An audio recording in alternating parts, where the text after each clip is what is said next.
अनादिं सुरादिं मखादिं भवादिं स्वरूपं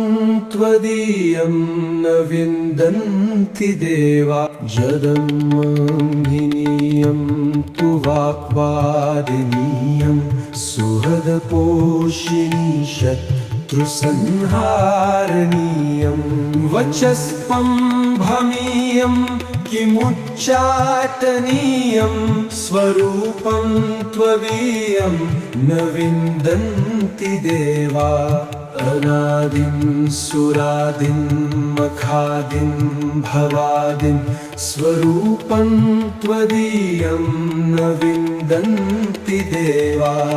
इयं स्वर्गवात्री पुनः कम्पवल्ली मनोजास्तु कामान्यथार्थप्रकुर्यात् दधाते कृतार्था भवन्तीति नित्यं स्वरूपं त्वदीयं न विन्दन्ति देवा अनादिं सुरादिं मखादिं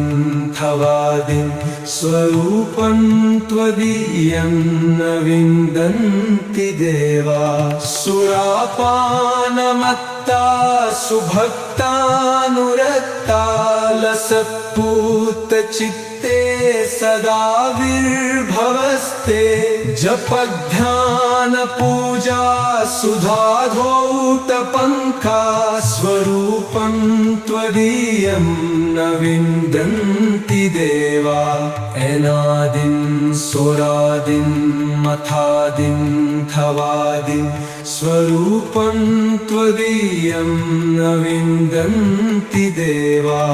चिदानन्दकन्द हसन्मन्दमन्द शरच्चन्द्रकोटि प्रभापुञ्जबिम्बं मुनीनां कवीनां हृदि द्योतयन्तं स्वरूपं त्वदीयं न विन्दन्ति देवा अनादिं सुरादिं मखादिं थवादिं स्वरूपं त्वदीयं न विन्दन्ति देवा महामेघकाली सुरक्तापि शुभ्रा कदाचित् विचित्रा कतिर्योगमाया न बाला न वृद्धा न कामातुरापि स्वरूपं त्वदीयं न विन्दन्ति देवा अनादिं सुरादिं मखादिं थवादिं स्वरूपं त्वदीयं न विन्दन्ति देवा क्षमस्वापराधं महागुप्तभावं मयलोकमध्ये प्रकाशीकृतं यत् तव ध्यानपूतेन चापल्यभावात् स्वरूपं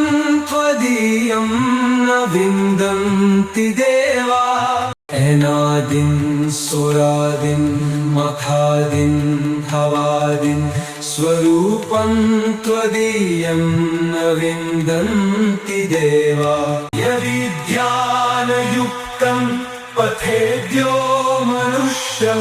सदा सर्वलोके विशालो भवेच्च गृहे चाष्टसिद्धिर्मुते चापि मुक्ति स्वरूपं त्वदीयं न विन्दन्ति देवा अनादिं सुरादिं मखादिं थवादिं स्वरूपं त्वदीयं न विन्दन्ति देवा।